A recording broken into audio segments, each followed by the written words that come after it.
Banderacon Captain's Log, FPS Russia Part 3. This is going to primarily be dealing with... entirely dealing with Metro 2033, the game. Now, this is going to be a shorter video, mostly because just about everything else that can be said about 2033 can be said about 2034. But that being said, that doesn't completely invalidate it.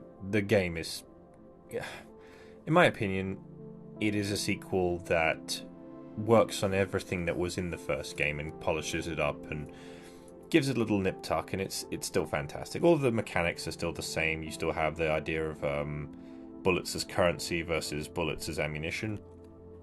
You've still got all of the wonderful graphic work detailing these undercities, effectively, in the metro subway line underneath Russia. And you have a nice progression and an interesting little sequel coming off of number 1.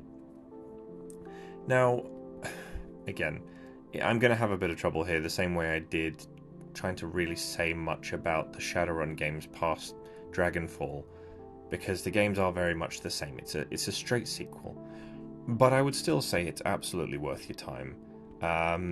It has all of the same feeling to it. Again, wonderful Russianism. In fact, I would actually say that a lot more time is spent in number 2 sitting with the characters. There's, as I remember it, some actual genuine, honest-to-God sit-down dialogue. The characters on the whole, like the side characters, are given a lot more time. As I remember the first one, you have some speaking heads, but I don't think you really bond with any of them. Where in number 2, and it even sticks out because I haven't played it in ages, you end up working with an officer from the Red Line, so one of the new underground communists. You forge a very close relationship. And he's a straight up dude. He saves you several times. He's upbeat, he's chipper. He's everything you'd want for somebody who's gonna come and plumb the underground depths of fucking subway Russian post-nuclear bullshit with you, with all those irradiated animals kicking around in there.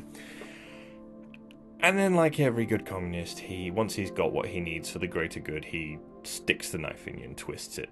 And basically the biggest mistake he does is leaving you alive. Now, to recenter a little bit, the game picks up where the end of the first one, where I'm going to spoil it, screw it. You nuke the Dark Ones with the assistance of a missile silo that you kind of spend. It's the last game dungeon. It's a very good run, actually. I very much enjoyed it. However, you also find out that maybe they weren't all that bad, and maybe they were actually coming to help you guys out. The framing is questionable, but you can write it off as people who've been stuck underground for the better part of 25 years being afraid of the dark. The book actually doesn't really explain it much better. They are more or less portrayed as a solid evil until they aren't. Doesn't really leave a lot of room for misunderstanding. I'm not sure whether that's just a kind of a trope of Russian writing where they're not quite so sure how to write up. Like, they're excellent at writing moral grey acts, like this is done, it's good and it's bad, but they're not necessarily always so good at writing people with like deliberately unclear motives. In this case it would be creatures as opposed to people. Anyway, I digress. So you're now a ranger, which means you're an ultra badass, and funny enough, one of the Dark Ones has survived, and you are on a journey to basically try and save this thing and see if you can't kind of unfuck some of the damage that you spent so much time fucking up in the last game. The game itself, in terms of stuff, again, can't remember the music. All I know is I've got like parts of the Time Splitters 2 soundtrack saved onto my phone, which used to be on my little Zenstone MP3 player, which before that used to be on a 128 megabyte MP3 player with a USB stick built into it. So I'm just saying, if something wows me on a musical sense, it stays with me for fucking ever.